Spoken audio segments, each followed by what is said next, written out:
Hey everyone, you're listening to the Visually Stunning Movie Podcast, the place to come if you just want some good old fashioned talk about movies.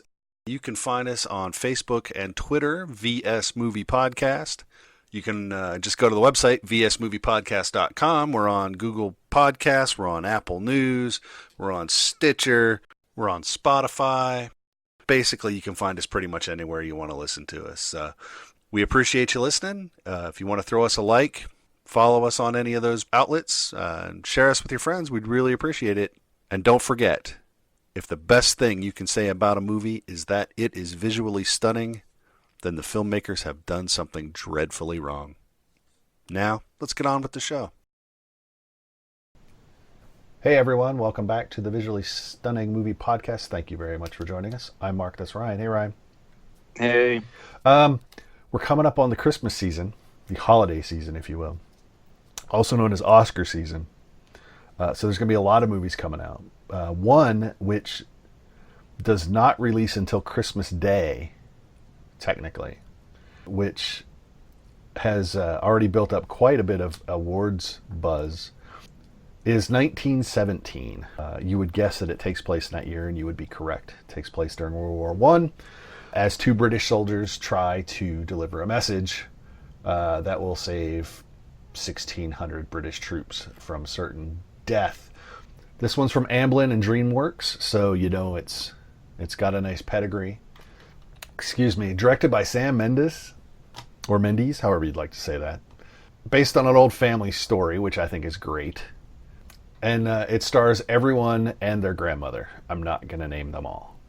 But it is, for a story about two guys, there's a lot of people in this film. Colin Firth and Benjamin Benedict Cumberbatch, just, to name two of the ridiculously large names that are in this, that are not our two soldiers trying to deliver a message. It's a war movie. Those are always tough to do. This one has the added effect of being presented as a one-shot film. How did you feel about the war movie? And two, how do you feel about the one shot? I'll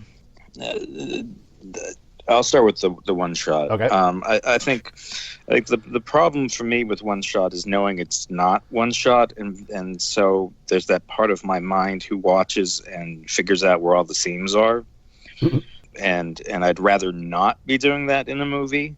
Fair and enough. I know there are people who can shut that sort of thing off, or they just don't think about how films are made, or whatnot. And that's not saying that they're getting a good experience out of the film. It just it doesn't occur to them. It doesn't occur to them, and it's not on their mind. So I find the whole one shot thing occasionally fascinating and often frustratingly gimmicky. Much like how I feel about 3D. Yeah, that doesn't mean that it isn't done well. Roger Deakins, who did the cinematography in this film, does marvelous work. Tremendous, crazy, beautiful occasionally, and then desolate, and it's a really amazing cinematography. Aside from the one shot, yeah, I wanted to touch on that. This is, it's a war movie. This is a gorgeous movie. It's a phenomenally looking movie, and so that's I struggle with the one shot thing, because for me it becomes a distraction, because it's becomes the, oh, I bet you that's where they cut. Ooh, that's probably where they cut. Slightly out of focus there. I wonder if that's where they cut. It becomes this thing in my head where, where's Waldo? That's what I see. So that to me is distracting. I do think it's interesting that World War I films all kind of have a similar feeling and color palette. If you go through and look at War Horse and some other World War I films, they use a different palette than, say, World War II films, which is much more gritty. This one, World War I films tend to have a lot more greens, and they may be muted colors, but there's more color involved in the making of World War I films. And again, that's probably not something a lot of people notice, but it's one of those things that when I'm sitting there that I see. I think people notice. I just don't know if they notice in a way that they're like, I think it does register. Yeah, because most people, if they're watching a war movie, they can pick out a Vietnam movie versus a World War II movie versus a World War I movie. and a lot of it has to do with just the way things are framed and the way things are shot and the colors that are used and how those things became the look. Hard to say, but over time the different wars have a different look to them, and it's not just down to uniforms and things. They're shot in a particular way, the lighting, a number of things. But I mean, this is a pretty thrilling tale, and it's very simplistic. Oh, it's a point A to point B movie. But a lot of stuff happens in between that is really interesting. It feels plausible, I guess. It feels a little hard to imagine that something like this actually happened, but it is plausible, and there are aspects of it that suggest that this really could have happened, and even if it didn't happen exactly like this plays out, there's still some interesting stuff to learn along the way. We don't get a lot of looks at World War One, not at the same level as World War Two and even Vietnam. World War One kind of is this. It's a strange war where technology was just starting to be developed, and so you have different. The weaponry is different, and the vehicles are different, and there's still some sort of in between archaic element to it.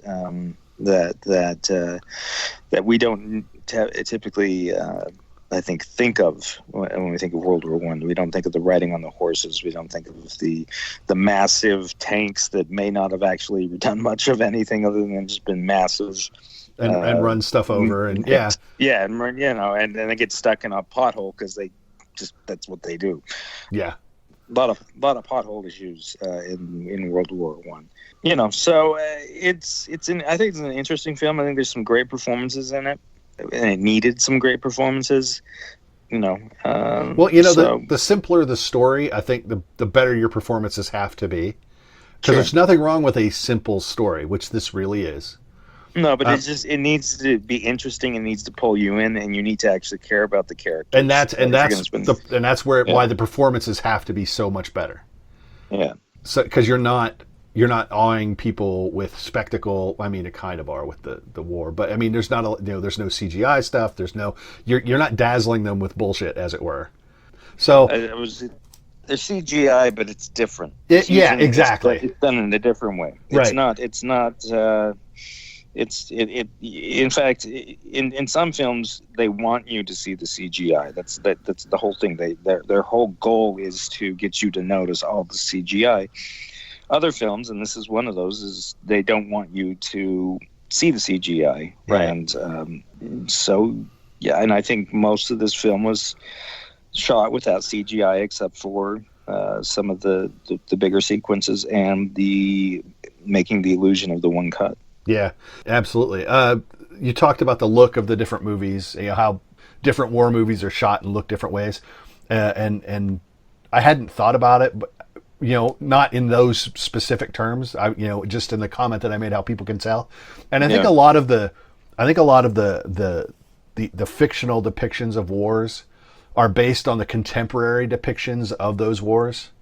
So it's like World War I newsreel footage, World War II newsreel footage, Vietnam broadcast news footage, Iraq War broadcasting cable news footage. So I think that they're being built in a fictional sense to align with the way they were presented in an actual sense, and I think that's probably the difference, because the film technology in World War I lend itself to different color processing than World War II film. Sure. So those things evolve over time as well. I think this film is outstanding. I said when we watched Ford v Ferrari, I said, well, that's in the running for my favorite film of the year. That lasted like a month, because then we got to Knives Out, which I just found way more entertaining. I don't know if it was a better film, but it was way more entertaining. But then I saw 1917, and I was like, well, crap. So, it's end of the year. They're rolling out the big guns. Well, and I think the problem, too, is you've got, just in those three films, you have three radically different films. Yes. That are I mean, it's what people need to realize, and I think they do somewhere inside, is that it's not apples to apples. No. When we do a lot of the comparisons and go down to these end of year Oscars and things, and I mean, yeah, how do you compare those three films? And you could add, there are other films that are going to, The Irishman fits in there somewhere. Yeah. The Little Women adaptation coming up will fit in there somewhere. But none of them, the overlap between them is not the films themselves, but the quality of the film. Right. And that's a weird thing to start trying to figure out what is the best film. Well, what kind of film? What best war film? Well, this might be the best war film, but this is the best whodunit mystery, and this is the best historical epic or whatever. It gets really nitpicky, and you just hope that when the nominations come out for the various, regardless of what group is putting it on, that there is a variety in those nominations that kind of at least point to audiences. So look, these are the good films. This is what you should be seeing, based on other people's opinions. But but still, this is the general consensus of what the good films are this year. And if you see a lot of the same films popping up that you haven't seen, well, maybe those are films you should see. But when the actual winners doesn't necessarily. We go back and look at years, and it's like, oh, we picked that over this. Well, what were we thinking? This one, yeah. At the time, it seemed right. And it's not the films that they pick are terrible. Generally speaking, there are times where it could be argued that absolutely the wrong film won. But most of the time, it's more of any of these, if one of these five films wins, I have a hard time not being comfortable with that or whatever. So from that aspect, I think that's important to talk about. The film itself, like I said, I think the film is great. The one cut stuff, for me, it's gimmicky. It's cool to watch. Not necessarily, our brains do try to figure out where the cuts are. But I just found myself going, how did they even move in a shot that's clearly one shot? So I would distract myself that way a lot of times when I see films like this. How did they even make that motion with the camera to do what is clearly not more than one shot? It's like I'm not sure of the logistics of is there a cameraman with the gimbal and a guy walking him so he doesn't trip while he's walking backwards, and then steering him in this weird 270 degree arc, but then he's got to lift the camera up so he gets it down. I'm just like, because it's not a crane, because you look for shadows or tire tracks in the grass or whatever. So I distract myself with how did they get that part of the shot, as opposed to where the cuts were. Yeah. Even though there's a couple times where you're like, well, that had to be a cut. That had to be a cut. That had to be a cut. But yeah, so no, the one, I didn't even know it was supposed to be a one shot until like the day before I saw it, and I just happened to catch a headline because I tried to be nice, like I'm trying to be with Star Wars, and not read all this garbage. Yeah. But it's hard, but when you see the headline, it's like, oh well, shit. Yeah, now I know. Well, and I think and it's still not. I guess it's a step towards realism, but the time of the events that take place is still compressed. Yeah, because they have a day. There's numerous hours that they have to make this travel, and yet the film only lasts a couple hours. Yeah. So there's still it's not pure realism. It's not. It's an interesting choice, and in this film. Unlike, say, Birdman, which was just the trendsetter, if you will, I think in this film it works because it adds to the immediacy of what they're doing, even though that immediacy is longer than the runtime of the film. Yeah, I think it does add a sense of urgency to what they're doing, which only helps to ramp up the tension, even in the parts where they're just sauntering through the grass, talking until they get to the next event. Well, I think we learned fairly early on that the violence of World War I is fairly random, or it was incredibly random. You think when an army moves on, but apparently there are people, and I'm sure this is accurate, that I'd rather just stay here and end up posing threats for other people coming through and whatnot. And yeah, war's a messy thing. And World War I was incredibly messy. Yeah. With the trench warfare and and the chemicals and all of that. That was, I mean, that was, say Yeah, what you will about the scale of World War II. World War One was definitely humanity at its worst in that it didn't understand how destructive it and technology could be together. Sure. And in this film doesn't really go into the gassing stuff. No, but it doesn't.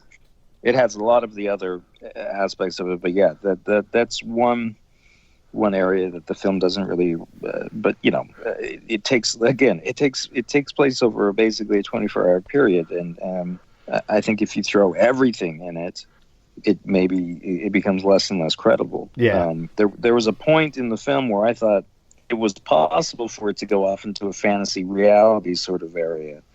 It didn't, and I think that's the right move for this film. But I there is something midway through that where things get a little magical cinematically, and it particularly with the visuals and things that they're quite different than what came before. Would that be the nighttime? Yeah, yeah. Would be the nighttime, where it just feels like another sort of, like, maybe the film is going in a different direction. It doesn't, and it's not. It doesn't feel like a roller coaster where it's an abrupt stop or anything. But I guess part of it is sometimes war can be beautiful. And there's or even and when you have such a masterful cinematographer making a film, it's inevitable he's going to make some scenes that are just so amazing to look at that you kind of forget that could have actually been what it actually was like. And it was probably pretty close. So before we give a ranking, let me ask you one more question. Okay. I mentioned that there was a directorial choice made halfway through from a character / point of view perspective. Sure. Were you ready for that? Did you see that coming? Because I felt like that was just a complete, I mean, understandable in the scope of the film and the idea of war, but I was just like, wow, that was a bold directorial choice. Sure. I think there's some decisions that were made that there's some surprises that come in there, and the way things happen are part of the surprise as well. But again, yeah, I think that's war. I think is essentially what that boils down to. And not that I've been in war and I have like any sort of real sense of what that is, but it felt. Yes, it was kind of an unusual decision, but it also felt like the sort of thing that probably could be how these things do play out. Yeah. And things go wrong that you don't expect to go wrong. You can prepare, in so many different ways, and then you're put in a situation that has nothing to do with what you prepared for, and that's when something happens. So yeah, there's definitely a bold decision there that's a little surprising, but so where are you at on a rating? I'm probably around an 8. See, I'm at like a 9. Yeah. I just thought this film was just because it's so I hate to say it, it's so beautiful to watch. One, and then the story is so stripped down that all the performances are so elevated, like we talked about. And then I never felt like the filmmaker was trying to trick us or cheat us. No, and I think it's and I think that it's a very, very good film. And if it ends up being one of the big winners, I'm not going to really say, well, I like this one slightly more or whatever, because it's not easy to make great movies, and this is a nearly great movie, and it might be a great movie if give me time and to revisit it in a year or so, and I might feel a little different about it. But it's definitely one of the year's better films, and the thing that's odd is you would expect end a year to get a few of those, but we seem to have a few more this year than I was initially. Well, than what we usually have. I think it's a really good year for movies on a lot of different fronts. Yeah, it really has been, and wide ranging good films in terms of genre and whatnot. And that's important, and that's good.